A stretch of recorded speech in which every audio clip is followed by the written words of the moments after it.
الرحیم الحمد للہ وکفا وسلام علی عباده الذین اصطفى اما بعد فاعوذ باللہ من الشیطان الرجیم بسم اللہ الرحمن الرحیم محمد رسول اللہ والذین معه اشداء علی الکفار رحماء بینہم الى آخر الآیہ وقال النبی صلی اللہ علیہ وسلم لو کان بعدی نبی لکان عمر او کما قال صلی اللہ علیہ وسلم۔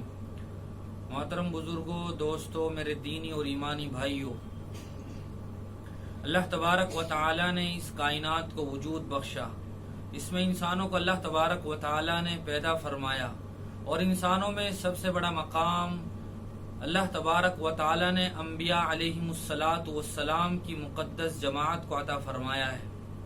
انبیاء کے بعد اس روئے زمین پر انسانوں میں سب سے عظیم ہستیاں وہ صحابہ اکرام رضوان اللہ تعالی علیہم اجمعین کی جماعت ہے، جن کے بارے میں اللہ تبارک و تعالی نے ارشاد فرمایا والذین معه اشداء علی الکفار رحماء بینہم۔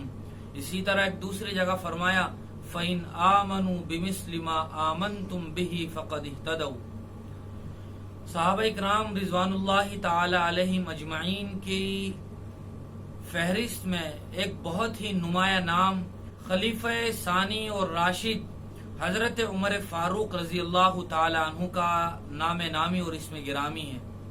حضرت عمر فاروق رضی اللہ تعالی عنہ خطاب کے گھر نبی کریم صلی اللہ علیہ وسلم کی ولادت باسعادت کے 6 سال بعد پیدا ہوئے۔ حضرت عمر ابن خطاب رضی اللہ تعالی عنہ جیسے جیسے جوان ہونے لگے، انہوں نے عرب کے معاشرے کے مطابق بکریوں کو اور اونٹوں کو چرانا شروع کیا۔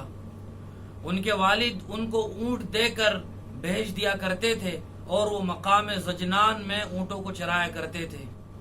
نبی کریم صلی اللہ علیہ وسلم کو جب خلعت نبوت سے سرفراز کیا گیا تو جہاں کچھ لوگوں نے مسلمان بن کر حضور اکرم صلی اللہ علیہ وسلم کی نبوت کا اقرار کیا اور آپ کے پیغام اور مشن کی تکمیل میں آپ کے ساتھ لگ گئے، وہیں کچھ لوگ ایسے بھی تھے جنہوں نے نبی کریم صلی اللہ علیہ وسلم کی نبوت کو جھٹلایا، آپ کے مشن میں روڑے اٹکائے اور آپ کی سخت مخالفت کی۔ انہی لوگوں میں ایک بڑا نام حضرت عمر بن خطاب رضی اللہ تعالی عنہ کا بھی ہے۔ حضرت عمر رضی اللہ تعالی عنہ نبی کریم صلی اللہ علیہ وسلم کے پیغام رسالت کو ماننے کے بجائے ٹھکراتے اور قریش میں معزز درجہ ہونے کے ساتھ ساتھ نبی کریم صلی اللہ علیہ وسلم کے قتل کے منصوبے بناتے اور آپ علیہ السلام کے رسالت کے پیغام کو آگے پہنچانے کے بجائے اس کی سخت مخالفت کرتے۔ حضرت عمر رضی اللہ تعالی عنہ کے قبول اسلام کا واقعہ بھی بہت ہی سبق آموز اور بصیرت افروز ہے۔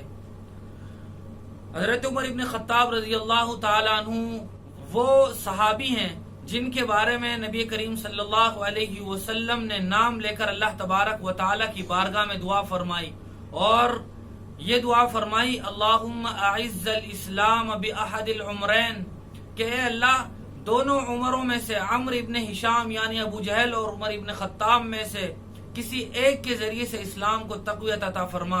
حضرت عمر ابن خطاب رضی اللہ تعالی عنہ کے حق میں جناب نبی کریم صلی اللہ علیہ وسلم کی دعا قبول ہوئی اور حضرت عمر ابن خطاب رضی اللہ تعالی عنہ مسلمان ہو گئے۔ اصل تو اپنے گھر سے وہ چلے تھے کہ آج نبی کا صفایا ہی کر دوں، آج محمد کا نعوذ باللہ خاتمہ ہی کر دوں، نہ محمد رہے، نہ محمد کا مشن کے چرچے رہیں، نہ لوگ اس کی دعوت کو ماننے والے رہیں، اور یہ جھگڑا ہی ختم ہو جائے۔ راستے میں نعیم ابن عبداللہ سے ملاقات ہوئی تو انہوں نے کہا اے عمر کیا ارادہ ہے، کہاں جا رہے ہو؟ انہوں نے کہا کہ محمد کو ختم کرنے جا رہا ہوں، نعوذ باللہ۔ انہوں نے کہا کہ جاؤ اپنی بہن اور اپنے بہنوئی کی تو خبر لو، وہ مسلمان ہو گئے۔ حضرت عمر رضی اللہ تعالی عنہ نے انہی کے دروازے پر جا کر دستک دی تو اندر سے قرآن مجید کی آوازیں آ رہی تھی۔ دروازہ کھلا تو پوچھا کہ کیا کر رہے تھے؟ ان کی بہن نے قرآن مجید کے صفحات کو اور اوراق کو چھپا دیا تھا، لیکن بعد میں حضرت عمر ابن خطاب رضی اللہ تعالیٰ عنہ کو پتہ چلا تو اپنے بہنوئی کو بہت مارا، یہاں تک کہ وہ لہو لہان ہو گئے۔ بچانے کے لیے حضرت عمر کی بہن آئی تو اس کو بھی مارنے لگے۔ ان کی بہن نے کہا کہ عمر کچھ بھی کر لو، اسلام اب ہمارے دل میں گھر کر چکا ہے، یہ نکلنے والا نہیں ہے۔ ہم اسلام پر مر تو سکتے ہیں لیکن اسلام کو ہم چھوڑ نہیں سکتے۔ یہ سچا اور مخلصانہ جذبہ دیکھ کر حضرت عمر ابن خطاب رضی اللہ تعالیٰ عنہ کے دل کو چوٹ لگی۔ انہوں نے سورہ طٰہٰ کی آیتیں سنی تو ان کے دل پر بھی وہ اثر انداز ہوئی۔ فوراً تلوار ہاتھ میں لیے جناب نبی کریم صلی اللہ علیہ وسلم کے پاس دار ارقم میں پہنچے۔ صحابہ اکرام آپ کے ارد گرد موجود تھے۔ اس ہیئت کو دیکھ کر صحابہ اکرام بھی فکر مند ہوئے کہ عمر ہے اور ساتھ میں تلوار ہے، نہ جانے کیا ہوگا۔ حضرت حمزہ رضی اللہ تعالیٰ عنہ بھی اس مجلس میں موجود تھے۔ فرمایا کہ آنے دو، اگر صحیح ارادے سے آ رہا ہے تو اس کا استقبال ہے، ورنہ اسی کی تلوار سے اس کا سر قلم کر دیا جائے گا۔ وہ اندر داخل ہوئے تو نبی کریم صلی اللہ علیہ وسلم اپنی جگہ سے اٹھ کر ان کے پاس گئے اور کہا عمر کیا ارادہ ہے؟ تو حضرت عمر ابن خطاب رضی اللہ تعالیٰ عنہ نے کہا کہ محمد اسلام کے دامن میں آنا چاہتا ہوں۔ اللہ کے رسول صلی اللہ علیہ وسلم نے اس بات کو سن کر خوشی سے نعرہ تکبیر بلند کیا۔ صحابہ اکرام رضوان اللہ تعالی علیہم اجمعین نے زور سے نعرہ تکبیر بلند کیا کہ مکہ کی وہ پہاڑیاں گونج اٹھی اور نعرہ تکبیر کی صدائیں بلند ہوتی رہی۔ حضرت عمر ابن خطاب رضی اللہ تعالیٰ عنہ کا اسلام لانا تھا کہ صحابہ اکرام میں خوشی کی لہر دوڑ گئی۔ ابھی تک مسلمان غاروں میں چھپ کر گھروں میں محبوس ہو کر عبادتیں کرتے تھے، نمازیں پڑھتے تھے۔ عمر اسلام لائے۔ عبداللہ ابن مسعود رضی اللہ تعالیٰ عنہ فرماتے ہیں فلما اسلم عمر قاتل قریشا وصلى عند الكعبة فصلينا معه، کہ عمر اسلام لائے تو انہوں نے کعبۃ اللہ کے پاس نماز پڑھی، قریش سے مقاتلہ کیا، ہم نے بھی حضرت عمر رضی اللہ تعالیٰ عنہ کے ساتھ کعبۃ اللہ میں نماز پڑھی۔ حضرت عمر رضی اللہ تعالیٰ عنہ کے اسلام لانے سے مسلمانوں کو تقویت ملی، اسلام کو تقویت ملی۔ حضرت عمر ابن خطاب رضی اللہ تعالیٰ عنہ اس کے بعد نبی کریم صلی اللہ علیہ وسلم کے مشن سے اس قدر وابستہ ہوئے کہ پوری زندگی آپ کی غلامی میں رہنا ہی پسند کیا۔ اور حضرت عمر رضی اللہ تعالیٰ عنہ ان صحابہ میں ہیں جنہوں نے تمام تر غزوات میں شرکت کی اور حضور اکرم صلی اللہ علیہ وسلم کے ساتھ ساتھ رہے۔ اور حضرت عمر رضی اللہ تعالیٰ عنہ ایسے صاحب بصیرت انسان تھے کہ جن کے مشوروں اور جن کی رائے پر اللہ تبارک و تعالیٰ نے قرآن مجید میں آیتیں نازل فرمائی ہیں۔ کئی آیات ایسی ہیں کہ جو اللہ تبارک و تعالیٰ نے حضرت عمر کے مشورے پر نازل فرمائی ہیں۔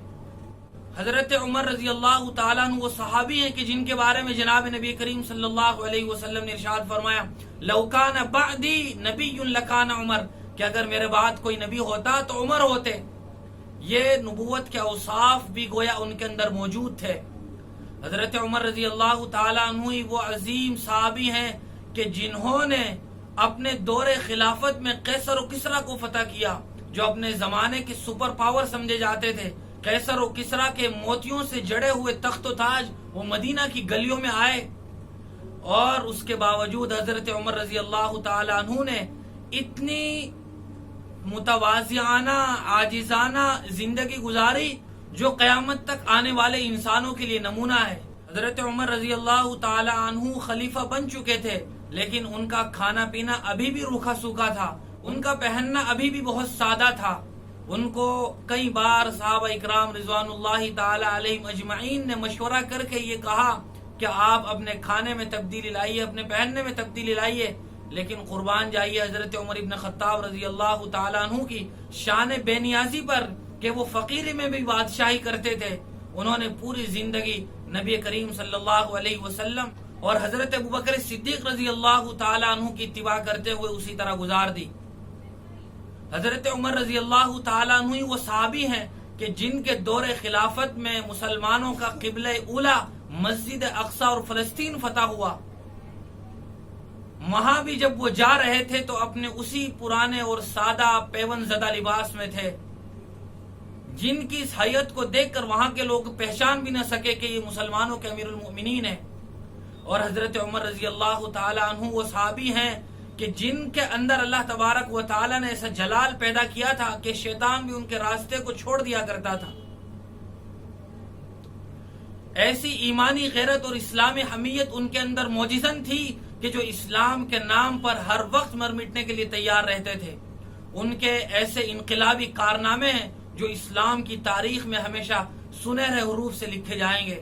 حضرت عمر رضی اللہ تعالیٰ عنہ یہ دعا فرمایا کرتے تھے کہ اللہم ارزقنی شہادتا فی سبیلک وموتا فی بلد رسولک، کہ اللہ تو مجھے شہادت کی موت عطا فرما اور اپنے رسول کے شہر کی موت عطا فرما۔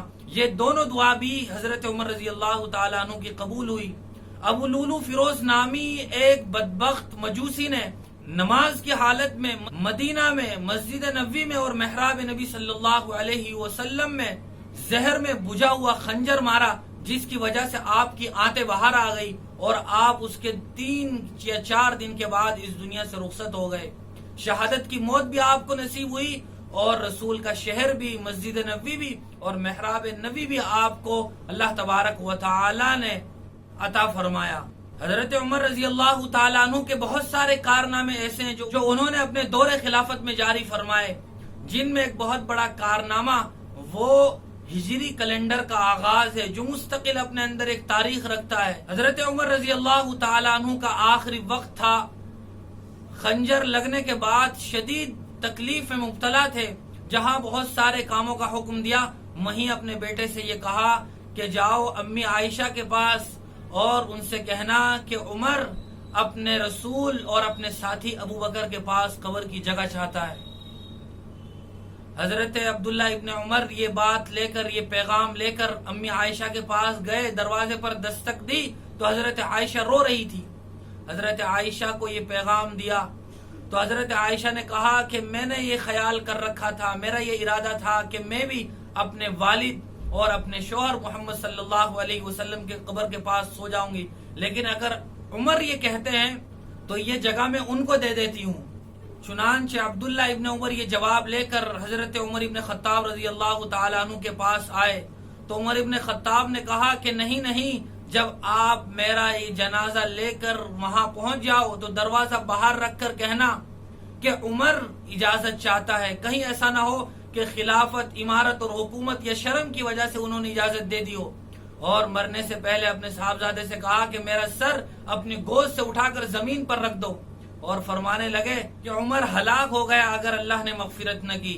حضرت عمر ابن خطاب رضی اللہ تعالی عنہ کی شہادت ہو گئی اور آپ اپنے پیش رو حضرت ابو بکر اور اپنے پیغمبر حضرت محمد مصطفیٰ صلی اللہ علیہ وسلم کے قریب ہمیشہ ہمیشہ کے لیے آرام فرما ہو گئے۔ عمر ابن خطاب رضی اللہ تعالیٰ عنہ کی زندگی قیامت تک آنے والے انسانوں کے لیے ایک رہنمائی ہے۔ بادشاہوں کے لیے ان کی خلافت کا زمانہ یہ نمونہ ہے، انہوں نے کیسے فقیری میں بادشاہی کی۔